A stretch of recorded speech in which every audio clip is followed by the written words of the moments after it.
Welcome to the communication section. When doing research to create this course, communication was the #1 topic of interest and the #1 area that couples wanted to improve in their marriage. So as you can imagine, I have a lot to say on the matter. Remember, many of these concepts can take time to master. Be patient with yourselves and, more importantly, be patient with each other as we go through this process.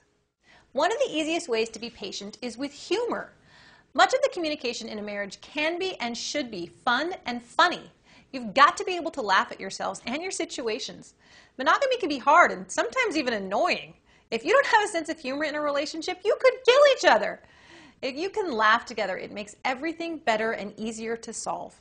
So I challenge each of you to get back in touch with your sense of humor. It diffuses tension, makes you more receptive, and helps you feel connected. Humor will also help with the next thing I'm asking of you.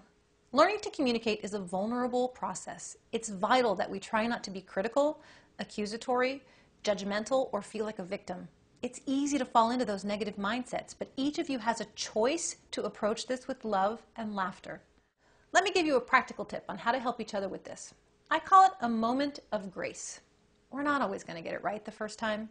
So when your partner blows it, before you get angry or defensive, hit that 5-second pause button and lovingly and kindly remind yourself and them of the new way you've agreed to communicate.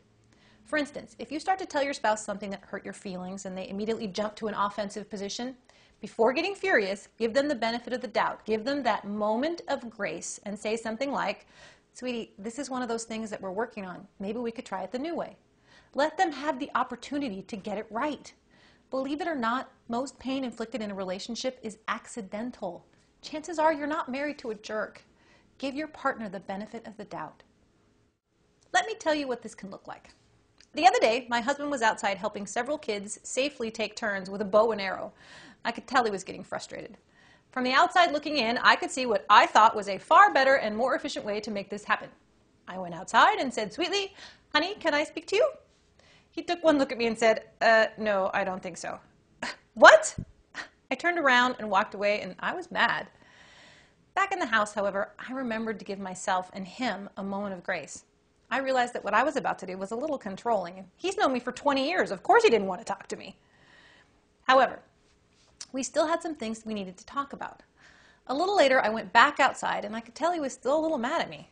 I walked over and said with a smile on my face and laughter in my voice, "Where in the marriage manual does it say that you get to deny the 'honey, can we talk' question?" He immediately smiled and responded with, "Yes, it's a little known clause. Husbands have the right to deny the 'honey, can we talk' question." At this point, we're both cracking up. The situation was diffused, and we were able to have a loving and productive conversation. Can you think of any situations like this? Any recent issues that could have benefited by a little humor?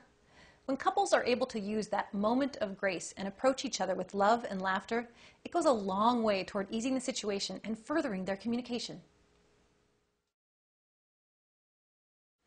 So now you've seen the third free video. That one is from our communication chapter. We've got 3 more videos on this topic as well as a whole lot more. Again, if there was anything in there that caught your interest or you found useful, check out the link below.